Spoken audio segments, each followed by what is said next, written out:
Good morning, Bulldogs, and welcome to Beats. What is happening? And I'm Gannon. We'll be your host for today. Today is Friday, December 6th, and the weather is cold and sunny. Now with the school announcements. Good morning, Bulldogs. Today's lunch choices are pork sandwich, hamburger, or PB&J. Anime Club will meet today in Miss Neelis's room. The boys' basketball tryouts start today, and so do the Northgate High School Winter Guard tryouts. And also, the 6th grade dance is today. That's all for the announcements for today, Bulldogs. Have a wonderful day. Back to the studio. Thank you, Whit. Sounds like we have a lot going on in the doghouse today. Now it's time for the return of the Hamburglar. Cool. I can't wait to see what fast food place he tries today. Let's roll the clip.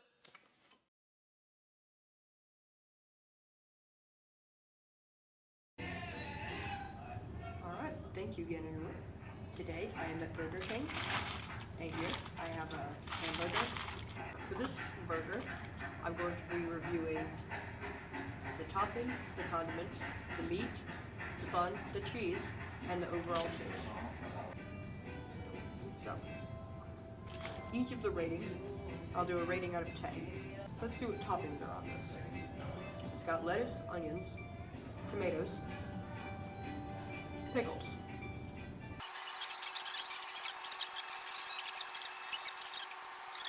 Overall, out of 10, the toppings, they get a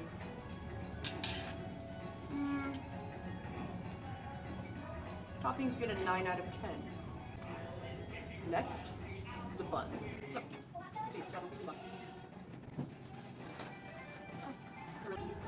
It's got sesame seeds, which is good. I'm gonna give it 10 out of 10. Alright, condiments on this. There is ketchup, mustard, and mayo.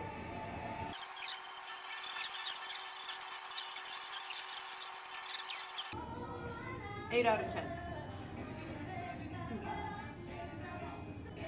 Next up, we have the rating for the meat.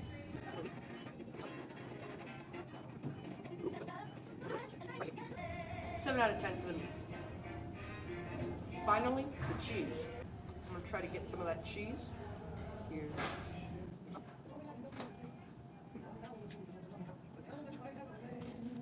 It's really good cheese. Cheese is gonna get a 10 out of 10 on this. Last up, we just have our overall rating of the burger. Okay. It's nice and juicy. It falls apart. It's got some almost perfect toppings. It's got perfect condiments. Cheese is good. The only problem is that there's room temperature.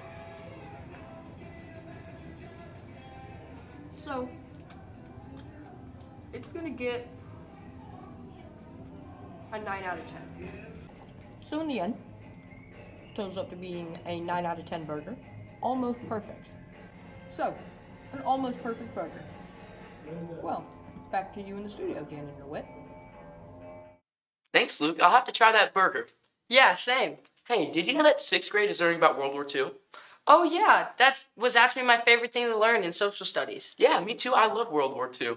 Let's give it to Jackson and Riley to roll the clips. Hi Bulldogs, today we're going to learn about World War II. Most people think it started in 1939 when Germany invaded Poland, but it partially started when Japan's invasion of Manchuria, China in 1931. The invasion of Manchuria started the Japanese Empire, which was the main power of the Asian Pacific region. During the 1930s, tensions with Germany rose as their new chancellor, Adolf Hitler, was set on German conquest. Great Britain and France kept war from breaking out with their policy of appeasement. They let Germany make several moves, such as annexing Austria in 1938, in order to appease Adolf Hitler. Prime Minister of Great Britain, Neville Chamberlain, declared peace of our time during a conference in Munich in 1938. Just 1 year later, Germany went too far by invading Poland. Great Britain and France both declared war on Germany, while the Soviet Union created an alliance with Germany in order to get in Poland. Poland only took a few months to fall into German and Soviet control in 1940. Germany invaded Denmark and Norway. Italy also allied with Germany at this time, creating the Axis powers. The Axis powers currently consisted of Germany and Italy, but it would eventually contain Japan. The Allied powers were the opposing side to the Axis and would eventually grow to contain Great Britain, the United States, the Soviet Union, and the other British colonies. In 1940 would also mark the beginning of Germany's blitzkrieg tactics, where they would use their military superiority combined with speed and surprise to quickly conquer Europe. Using blitzkrieg, Germany would take over France by mid-1940. In late 1940, Germany attempted to take over Great Britain. This was called the Battle of Britain.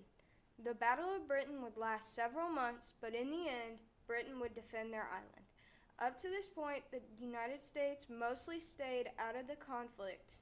They were only supplying weapons to the Allied powers using the Lend-Lease program, where the United States would lend and lease weapons to Great Britain, and Great Britain would pay them back after the war.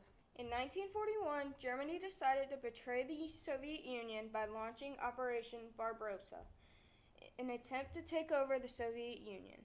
This is when the Soviets joined the Allied powers. At the end of 1941, the United States would officially get involved in the war. Japan attacked the U.S. naval base of Pearl Harbor in an attempt to destroy the American naval fleet.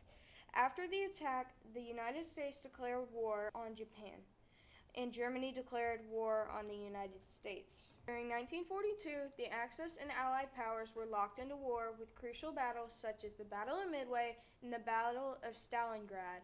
In 1943, the Allied powers took Sicily, an island in Italy, causing Italy to surrender weeks later. This would mark the unraveling of the Axis powers. In 1944, the Allied powers would make a large push with the invasion of Normandy, France, which would come to be known as D-Day. The invasion was successful, and the Allied powers started to rapidly push through Europe. A month later, after D-Day, France was liberated from German control. In December of 1944, the Allies began the Battle of the Bulge, a final push into Germany. By 1945, the Americans, British, and other allies were approaching Germany from the west, and the Soviet Union was approaching Germany from the east. In April of 1945, Adolf Hitler decided to remove himself, and Germany surrendered soon after. The war in Europe was over, but Japan was still determined to fight against the United States. In July 1945, the Soviet Union decided to declare war on Japan and began an invasion of Japan's northern islands. The next month, the United States dropped an atomic bomb, Fat Man, on Hiroshima, Japan. After Japan stubbornly refused to surrender, the United States dropped another atomic bomb called Little Boy on Nagasaki, Japan. Japan would surrender soon after, officially marking the end of World War II. Between 50 million and 70 million people died in World War II, making it the deadliest war in human history. Really learned a lot from that. Thank you, Jackson and Riley. Yeah, well, that's all for today, Bulldogs. Remember to stay respectful, Responsible, and resilient. Have a great weekend and happy holidays. Bye.